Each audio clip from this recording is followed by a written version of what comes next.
Cómo suprimir las preocupaciones y disfrutar de la vida, de Dale Carnegie.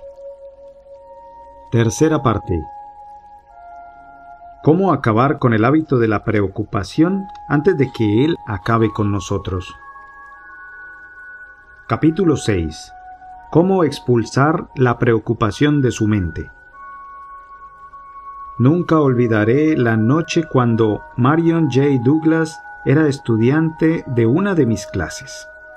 No he empleado su verdadero nombre. Me pidió por razones personales que no revelara su identidad.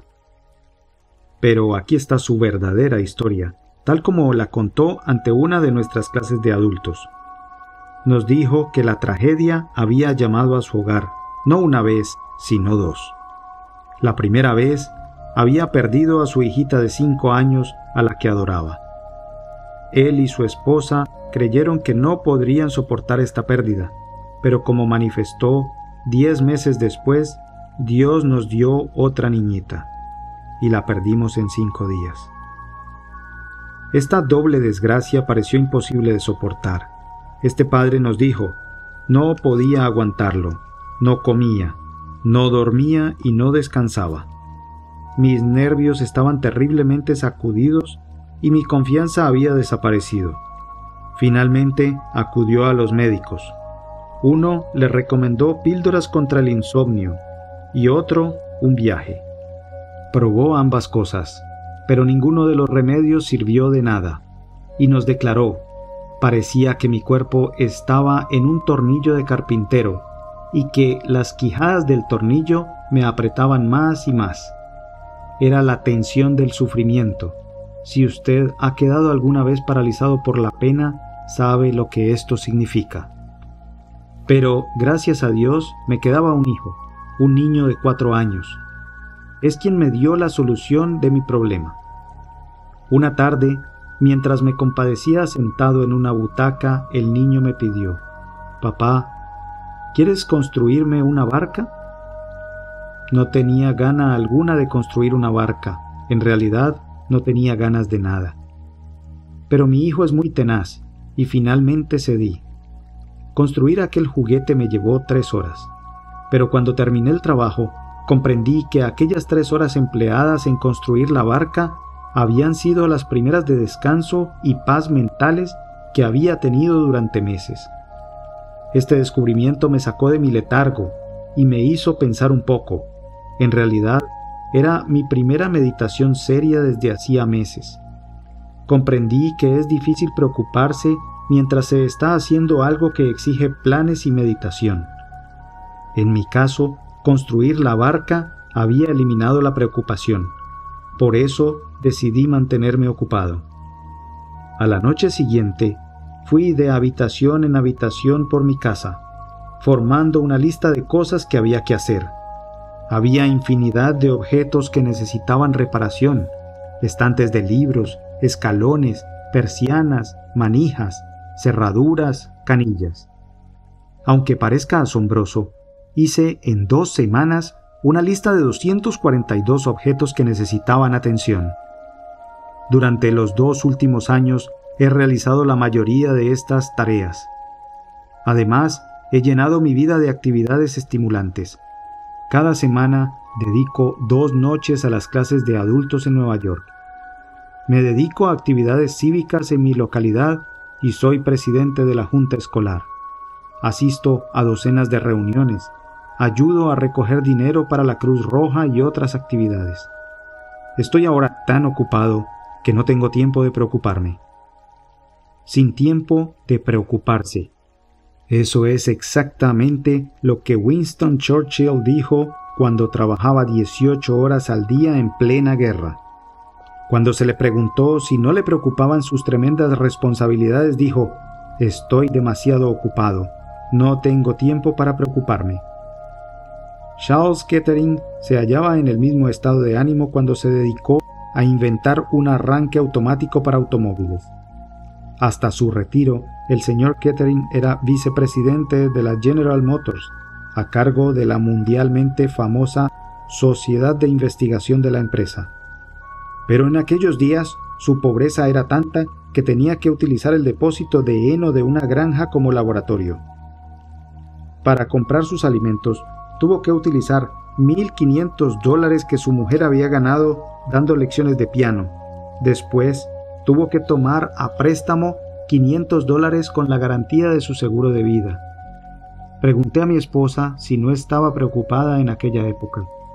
Ella me contestó, sí, yo estaba preocupada y no podía dormir, pero el señor Kettering no lo estaba. Estaba demasiado absorbido por su trabajo para preocuparse. El gran hombre de ciencia, Pasteur, habló de la paz que se encuentra en las bibliotecas y los laboratorios. ¿Por qué se encuentra paz en esos lugares? Porque los hombres de las bibliotecas y los laboratorios están por lo general demasiado absorbidos por sus tareas para preocuparse. Los investigadores rara vez padecen desequilibrios nerviosos. No pueden permitirse esos lujos. ¿Por qué una cosa tan sencilla como ocuparse elimina la ansiedad? A causa de una ley, de una de las leyes fundamentales que ha revelado la psicología. Y esta ley dice que es completamente imposible para cualquier espíritu humano, por muy brillante que sea, pensar en más de una cosa al mismo tiempo. ¿Usted no lo cree? Muy bien. Entonces hagamos un experimento. Supongamos que usted echa hacia atrás, cierra los ojos e intenta, en un mismo instante, pensar en la Estatua de la Libertad y en lo que ha de hacer mañana por la mañana. Vamos, inténtelo. Habrá comprobado, ¿verdad?, que puede concentrar sus pensamientos sucesivamente, pero nunca simultáneamente. Bien, lo mismo sucede en el campo de las emociones. No es posible que nos mostremos a la vez entusiasmados con algo interesante que estemos haciendo y abrumados por la preocupación. Una de las emociones expulsa a la otra. Y fue este simple descubrimiento lo que permitió a los psiquiatras del ejército realizar milagros durante la guerra. Cuando los hombres salían de la batalla tan sacudidos por la prueba que merecían el nombre de psiconeuróticos, los médicos militares prescribían como remedio: manténgalos ocupados. Cada minuto de estos hombres con los nervios quebrantados era un minuto lleno de actividad. Era una actividad generalmente al aire libre, como la pesca, la caza, jugar a la pelota, sacar fotografías, trabajar en el jardín y bailar. No se les daba tiempo para que rumiaran acerca de sus terribles experiencias. Terapéutica del trabajo es la expresión que emplea ahora la psiquiatría cuando el trabajo es prescrito como una medicina. No es cosa nueva. Los médicos griegos la propugnaban 500 años antes del nacimiento de Cristo. Los cuáqueros la utilizaban en Filadelfia en los tiempos de Benjamin Franklin. Un visitante de un sanatorio cuáquero quedó escandalizado en 1974 al ver que los enfermos mentales estaban dedicados a hilar el lino. Se dijo que aquellos desdichados estaban siendo explotados, pero los cuáqueros le explicaron que habían comprobado que los pacientes mejoraban cuando se les hacía trabajar un poco. El trabajo era un sedativo para los nervios. Cualquier psiquiatra nos dirá que el trabajo, el mantenerse ocupado, es uno de los mejores anestésicos para los nervios enfermos. Henry W. Longfellow lo averiguó por su propia cuenta cuando perdió a su joven esposa.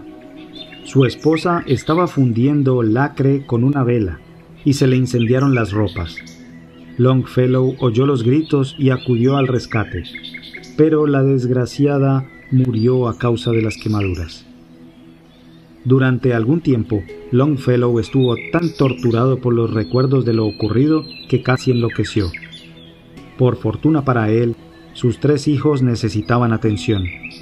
A pesar de su pena, Longfellow tuvo que ser para sus hijos un padre y una madre. Los llevaba de paseo, les contaba historias, jugaba con ellos, e inmortalizó esta camaradería en su poema La hora de los niños.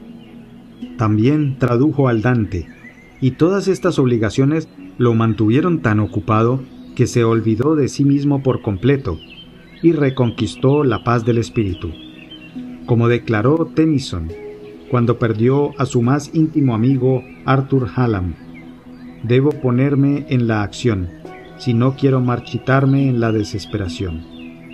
La mayoría de nosotros nos perdemos fácilmente en la acción, cuando estamos al pie del cañón y realizamos el trabajo cotidiano. Pero son las horas de descanso las verdaderamente peligrosas. Precisamente cuando podemos disfrutar libremente de nuestros ocios y ser más felices, llega también el momento en que nos atacan los diablos de la preocupación. Es el momento en que nos preguntamos si estamos haciendo algo de fundamento en la vida, si no estamos dando vueltas a la noria, si el jefe quiso decir algo con la observación que nos hizo, si estamos perdiendo el atractivo sexual.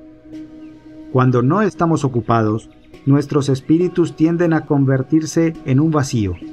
Todo estudiante de física sabe que la naturaleza aborrece el vacío. Lo más próximo a un vacío que usted y yo veremos probablemente jamás es el interior de una lámpara eléctrica de filamento. Rompa esa bombilla. La naturaleza obligará al aire a llenar el espacio teóricamente vacío. La naturaleza también se apresura a llenar el vacío del espíritu. ¿Con qué? Por lo general, con emociones. ¿Por qué? Porque las emociones de la preocupación, el miedo, el odio y la envidia son traídos por el vigor primigenio y la energía dinámica de la selva. Estas emociones son tan violentas que tienden a expulsar de nuestros espíritus todos los pensamientos y emociones pacíficos y felices. James L. Mursell, profesor del Teachers College de Columbia, lo expresa muy bien cuando dice: la preocupación es particularmente apta para apoderarse de uno, no cuando se está en acción, sino cuando ha terminado el trabajo del día. La imaginación corre desbocada en estos momentos, presenta toda clase de posibilidades ridículas y agranda nuestros pequeños errores. En momentos así, el espíritu es como un automóvil que opera sin carga alguna. Corre velozmente y se expone a quemarse y hasta a romperse en pedazos. El remedio contra la preocupación es tener ocupado todo el tiempo en la realización de algo constructivo. Pero no hace falta ser profesor de un colegio para comprender esta verdad y ponerla en práctica. Durante la guerra, encontré a una ama de casa que había descubierto por sí misma que el remedio contra la preocupación es tener ocupado todo el tiempo en la realización de algo constructivo. Conocí a esta mujer y a su esposo en el coche comedor mientras efectuaba el viaje de Nueva York a mi granja de Missouri. Esta pareja me dijo que su hijo se había incorporado a las Fuerzas Armadas al día siguiente de Pearl Harbor. La mujer me declaró que casi había perdido la salud a causa de la preocupación que sentía por aquel hijo único. ¿Dónde estaba?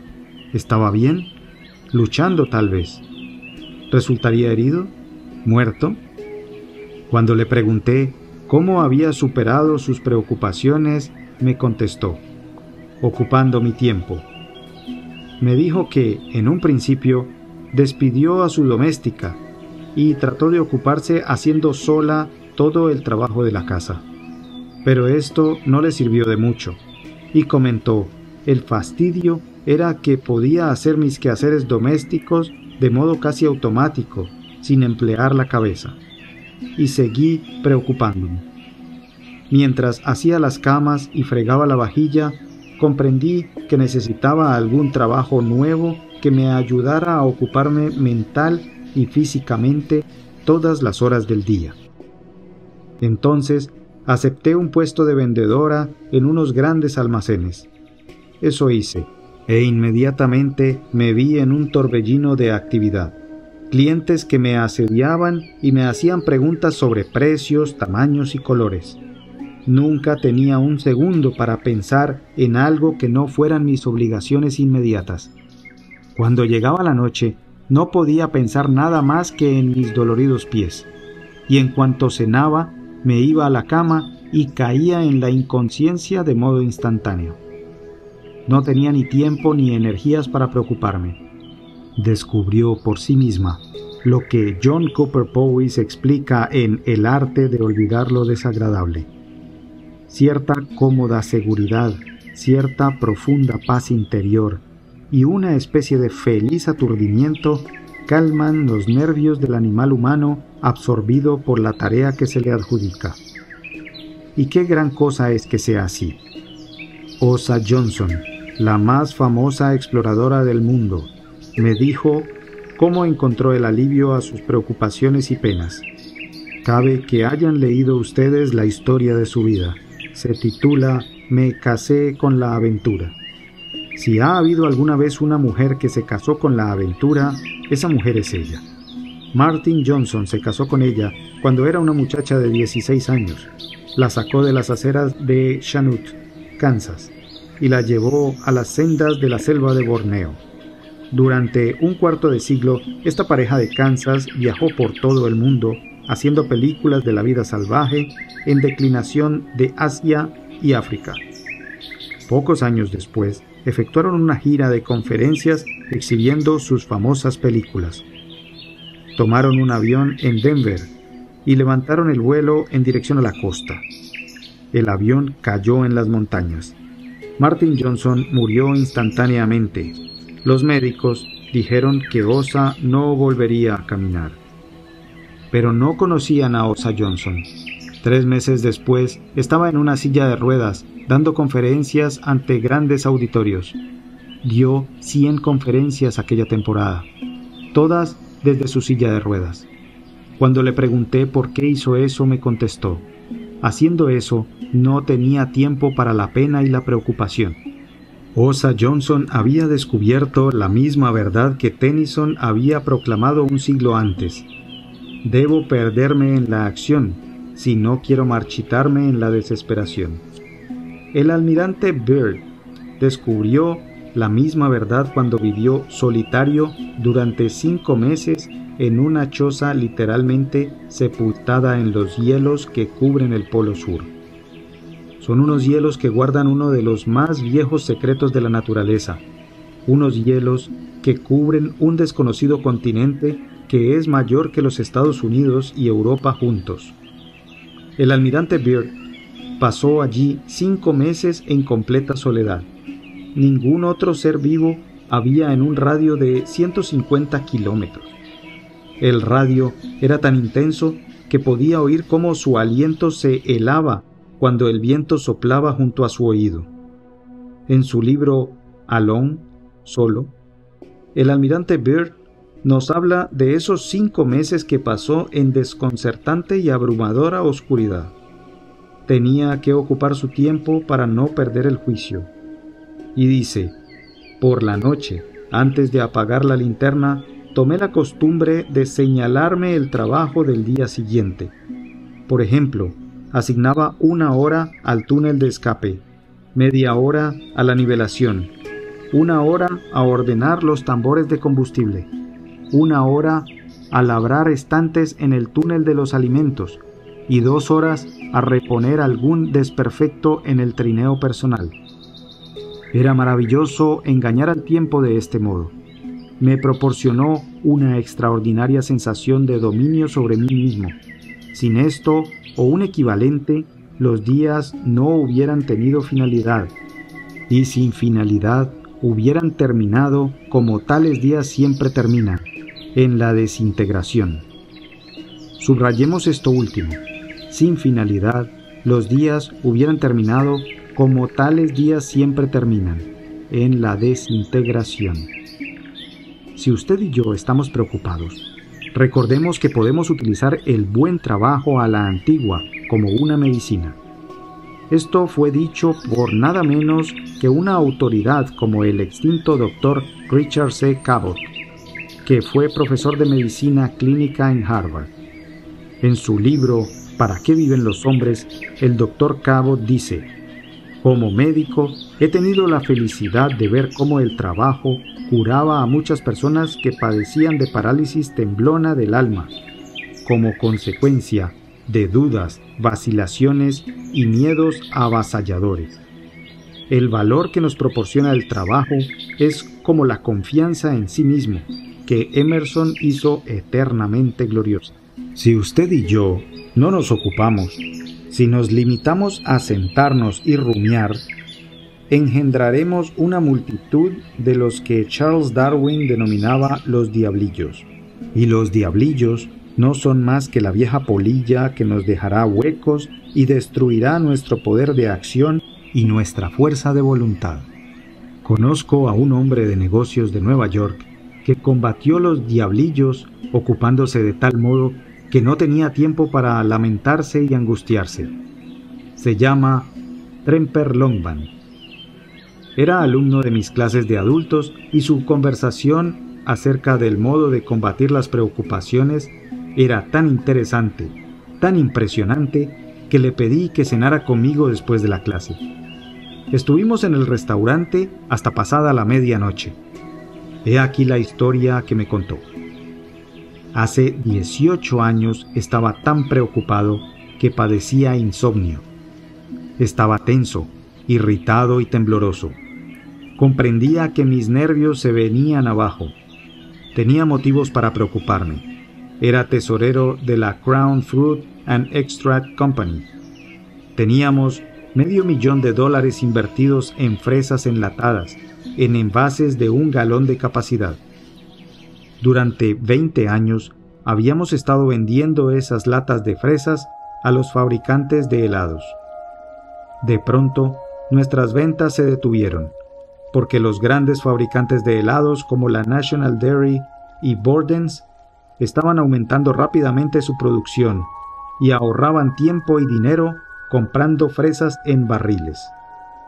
No solamente nos quedamos con $500,000 de fresas que no podíamos vender, sino que también estábamos obligados por contrato a comprar $1,000,000 de fresas más en los próximos 12 meses. Los bancos nos habían prestado ya $350,000. No nos era posible ni devolver ni renovar estos préstamos. No es extraño que me preocupara. Corrí a Watsonville, en California, donde estaba nuestra fábrica, y traté de persuadir a nuestro presidente de que las condiciones habían cambiado y de que estábamos ante la ruina. Se negó a creerme. Echó la culpa de todo a nuestras oficinas de Nueva York. No sabíamos vender. Después de días de argumentación, lo persuadí a que ordenara que no se enlataran más fresas y se vendiera nuestra próxima cosecha en el mercado de fresas frescas de San Francisco.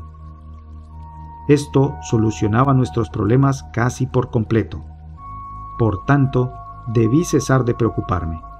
Pero no pude. La preocupación es un hábito, y yo tenía ese hábito.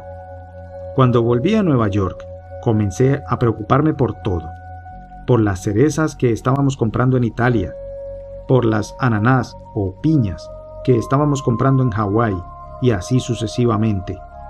Me encontraba tenso y tembloroso, y no podía dormir. Como he dicho, comprendía que mis nervios se venían abajo. Desesperado, adopté un modo de vida que me curó del insomnio y detuvo mis preocupaciones. Ocupé mi tiempo. Lo ocupé de tal modo con problemas que reclamaban todas mis facultades que no tenía tiempo de preocuparme. Había estado trabajando 7 horas al día. Ahora trabajaba 15 y 16. Iba a las oficinas a las 8 de la mañana y permanecía allí casi hasta la medianoche. Me eché encima nuevos deberes y nuevas responsabilidades. Cuando llegaba a casa a medianoche, estaba tan agotado que caía en la cama y me dormía en unos cuantos segundos. Me atuve a este programa durante 3 meses. Transcurrido este tiempo, había roto mi hábito de preocuparme, por lo que volví al trabajo normal de 7 u 8 horas diarias. Esto ocurrió hace 18 años. Desde entonces no he vuelto a padecer insomnios o preocupaciones. George Bernard Shaw tenía razón. Lo resumió todo cuando dijo: el secreto de ser desdichado estaba en tener ocios para pensar si se es feliz o no. No pensemos pues en ello. Escupa en sus manos y póngase a la obra. Su sangre comenzará a circular y su mente a batir. Muy pronto, este positivo levantamiento general de la vida de su organismo expulsará la preocupación de su espíritu. Ocúpese, manténgase ocupado. Es el medicamento más barato que existe en la tierra y también uno de los mejores. Para romper el hábito de la preocupación, he aquí la regla número 1. Ocúpese. La persona preocupada debe perderse en la acción si no quiere marchitarse en la desesperación.